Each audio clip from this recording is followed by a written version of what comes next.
arca e a tábua escrita no coração. Tá entendendo? Sim, já estou entendendo, já estou pescando. Então, quando o povo sair de dentro da Babilônia, que é o sistema religioso. Agora no presente, estou entendendo. Quem é a Babilônia moderna hoje?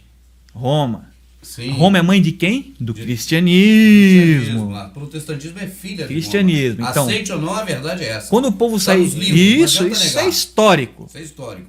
Tá? Se você não acredita no que está escrito, vai na história que você vai confirmar então, mesmo. Na internet coloca, quem é a Assembleia de Deus, por exemplo, Assembleia, mas são todas. Quem é a Assembleia de Deus? Somos uma comunidade protestante que seguimos Martinho Lutero contra a Igreja Católica. Contra a Igreja Católica. Então, tá vendo? Tá explícito. Então, você veja que existe uma... Na verdade, eles falam mal da Igreja Católica, mas seguem os mesmos preceitos, sim. Os mesmos ídolos, sim. Né, com os mesmos nomes, com as mesmas doutrinas, só mascaram um pouquinho, mas é a mesma doutrina. Adoro Deus Sol, comemora o Deus Natal, Sol. que é aniversário de Deus Sol. Então, na verdade, o que existe é filhas a mãe e as filhas, né? A filha é um pouquinho mais rebelde, mas é igual a mãe. Porque o sincero, pessoal, ele procura a verdade no caminho antigo. A Escritura manda procurar o caminho antigo. O caminho antigo, exato. Que no caminho antigo está a verdade. Sim. Tá? Esse aqui é o detalhe. Até porque esse caminho foi blasfemado. Foi blasfemado. Então, é totalmente o caminho antigo, blasfemado. que não é blasfemado. Blasfemado. Então, quando o povo sair da Babilônia, esse texto está falando isso. Quando o povo vier da Babilônia, o povo verdadeiro vai coroar o verdadeiro, que é Yahushua. Sim. Tá? Vai ter muitos, mas eles vão coroar o verdadeiro. O verdadeiro sumo. E esse verdadeiro sumo intermediário. Isso, o sumo intermediário. Esse tem a coroa. Isso. Sim, é o único que tem a coroa, então. E o único, é o único. É o único, morre o rei supremo. Não tem outro rei que vai reinar nessa terra, entendi. né? Tá. Então eles vão coroar, os verdadeiros vão coroar. E esse Yahushua, ele é filho da justiça do Eterno, porque o nome do pai dele é Yahuzadok. Vê que a sombra mostra para nós que ele é o filho da justiça do Eterno. Tá? Sim, então, o nome do pai é a justiça do Eterno. Isso. Ele é filho da justiça do Eterno. Exato, está dizendo o texto então, aqui ele é na o próprio sombra. Salvador nosso. O próprio Salvador. Aqui no presente agora, que é a realidade. É a realidade, é a realidade. Vocês vejam que se você tirar o sentido do nome do Eterno daqui, isso aqui perde o sentido também. Tudo. Aí fica uma coisa apagada. Perde o sentido. Apaga. Isso. Se você dizer que o nome do Eterno não está no nome do Filho, acabou o sentido. Acabou. Você perde tudo aí. Acabou o sentido. Aí você... Fica opaco. Ele assume intermediário, né, coroado pelos verdadeiros, para aqueles que realmente saíram da Babilônia. Eles vieram para fora. Sim, eles não estão lá dentro. Mesmo, eles estão lá na Babilônia. Tem que deixar isso bem claro. Sim. Tá? Porque essa sombra ficou até lá na saída do Egito. Entendo. O que está acontecendo hoje, pessoal, é o êxodo que está apontado lá atrás no Egito. O povo saiu dentro do Egito. Quando nós vemos, então, o jornal estampando que o número de pessoas hoje sem placa aumenta. Êxodo, é o êxodo. É, na verdade, a realidade da sombra. Da sombra. Ah, entendi. Da sombra. Entendi. E o Egito está claramente explicado no livro do Apocalipse, da Hanuri Galuti, Apocalipse, que lá no capítulo 11, se não me engano, depois nós vamos estudar isso com calma, vamos ver parte por parte, que diz que é a cidade que se chama espiritualmente. Você vê que a escritura já indica, você não pode procurar o Egito. Não pode procurar fisicamente. Fisicamente. É espiritualmente Sodoma e Egito. Entendo. Então, você vai lá, é espiritual o Egito? Então eu vou lá na escritura, porque eu sei que, o Antigo Testamento é sombra. Então eu vou dar uma olhada lá, porque... Pra ver de que está falando aqui. O que está falando aqui. Entendi. Aí você vai ver lá um faraózão. Sim. Né? Faraózão. Quem será que é esse faraó, né, amado? Quem será que é esse líder, né, do Egito? Faraó e rei, né? Tem uma coisa interessante. Interessante, né? Ele é o líder do Egito, né? Nós vamos estudar isso no Apocalipse depois. Quem que é esse faraó? Aí esse Egito, que é o sistema religioso montado por Roma. Da gravata do faraó. Aquela gravata foi boa. Essa não pode faltar. Essa gravata tem tudo a ver com o que a gente está falando aqui. Tá? Então você vê, ali esse faraó, que é o líder do Egito. Ele é o líder do Egito. E o povo saiu do Egito e foi pro deserto. Foi sofrer no deserto. Sofrer. Aí no deserto, ficar perdido lá sofrendo. O Egito não supriu a necessidade do povo, no sentido assim, eles saíram. Aí quando eles saíram do deserto, tiveram sede, tiveram fome. Sim. Tá? Aí de lá caiu o maná aí caiu do céu. Caiu o maná, o pão que desceu do céu. O maná só cai quando você sai do Egito. Verdadeiro. Dentro do Egito não tem maná. Não cai maná verdadeiro. Lá é o pão de joio. Lá é joio. Pão de joio. O Egito é casa do pão de joio. Pão de joio. Belém é casa do pão. Nós já falamos sobre a parábola do joio do trigo. E vamos depois ter que entrar de novo. Vamos ter que entrar. Então no Egito o pão é feito com joio. Porque o Egito é o joio. É o joio. Como símbolo de joio. E o pão de trigo é o que cai do céu no deserto.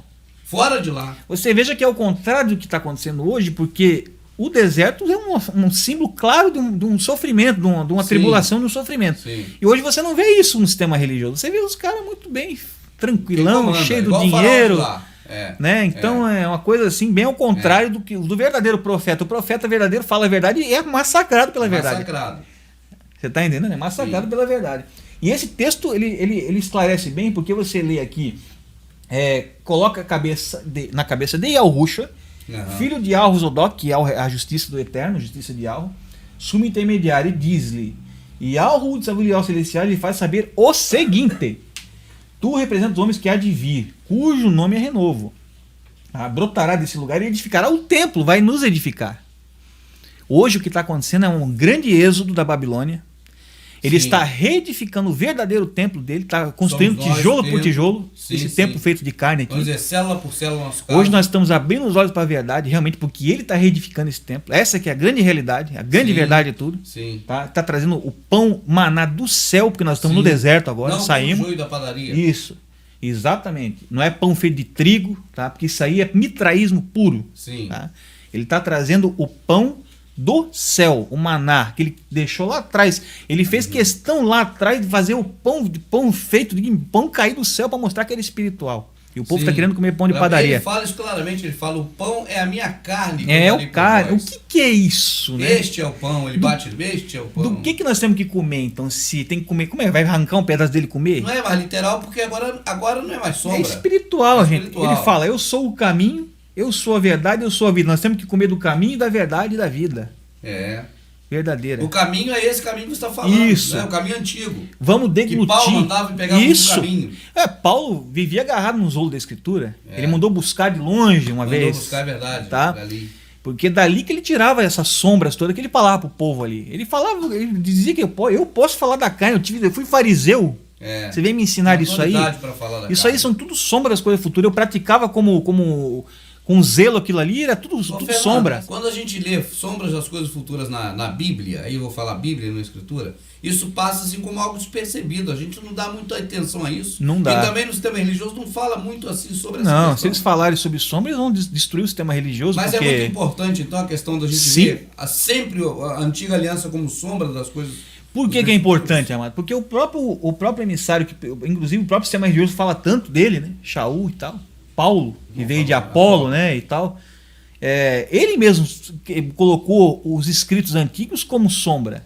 Ele que colocou, e ele teve dentro do sistema, ele podia falar. Então eu acredito que foi inspiração do Eterno para a gente ver dessa forma. E a gente começa a enxergar essas coisas que eu estou lendo aqui. Você está vendo?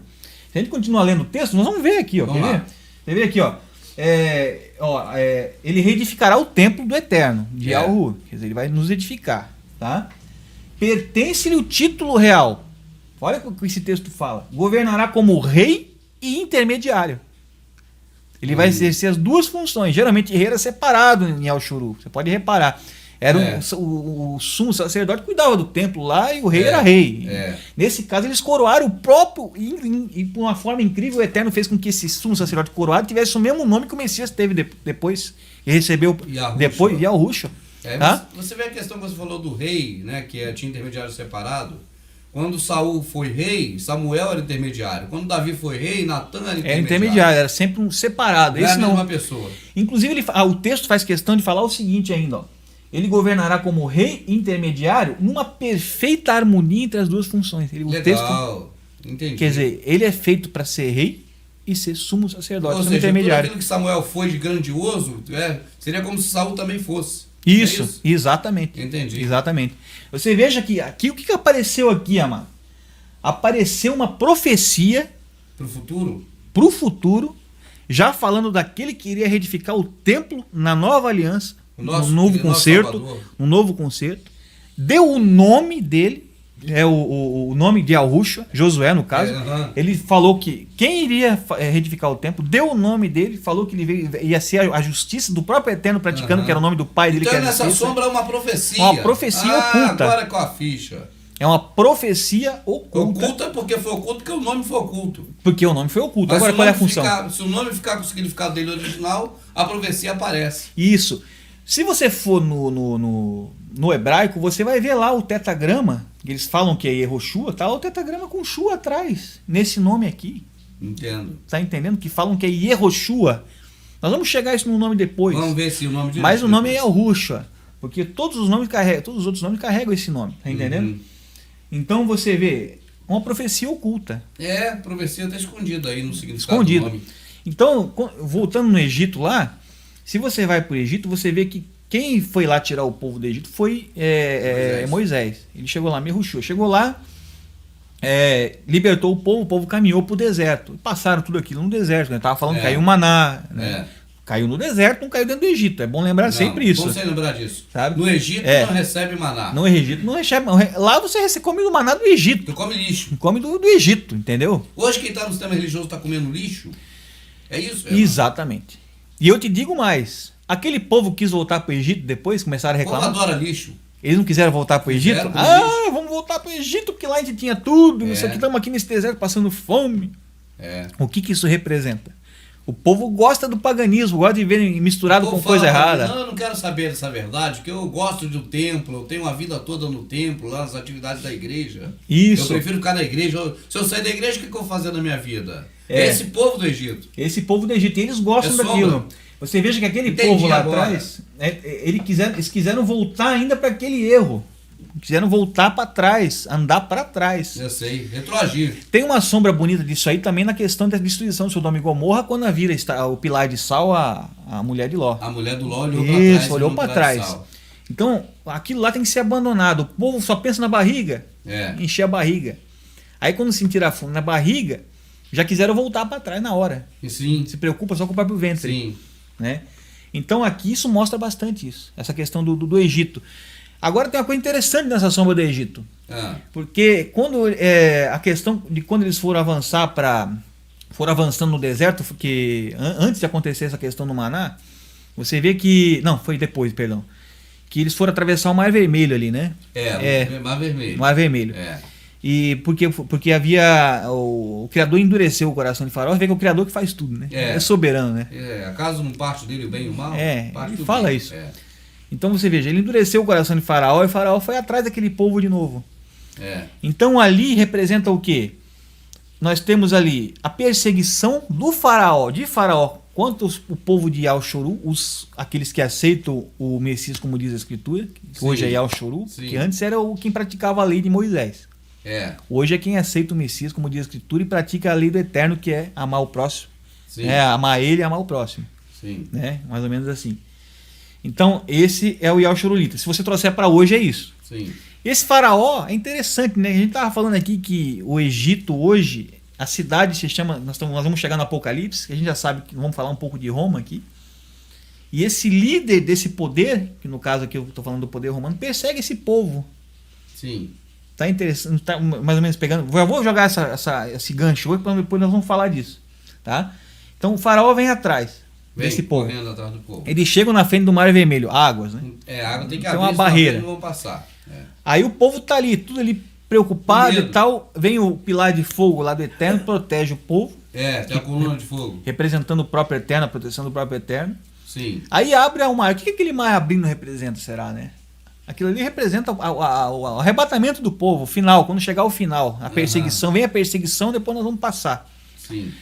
É interessante reparar, eu quero chegar ao seguinte, quando eles passam para o outro lado, é Moisés que leva eles para Canaã? Quem que adentrou? Foi Moisés que levou o povo para dentro da terra prometida, Canaã? Foi Josué e Yahushua.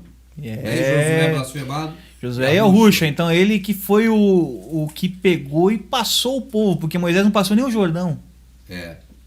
Pode reparar. Por que será que o Eterno permitiu, fez com que isso acontecesse, né? É uma sombra explícita, né? Explícita, de que quem leva o povo para Canaã física foi o Yahushua físico.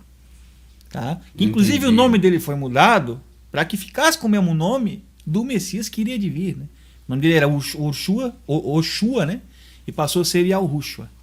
O Eterno mudou o nome dele por causa disso. Justamente para isso. Só que isso. Na Bíblia isso tudo foi camuflado. Apagado. Camuflado. Né? Quando a gente fala apagado, riscou, mas ficou embaçado. Né? Embaçado, porque você coloca um nome de blasfêmia em cima, por isso que é tão importante a questão do nome, né? O nome é a identidade. As pessoas dizem que não, Fernando, diz assim, Não, eu falo Jesus, mas o Criador, Deus sabe quem que eu tô falando. Se o nome não fosse importante, eu não vou nem me aprofundar, mas você conseguiria descobrir o sentido desse texto? Não, ficou muita coisa perdida aí com o nome blasfemado. Você não vê a verdade. Até porque o certo deveria estar aqui, se fosse o nome Jesus, o nome do nosso Salvador.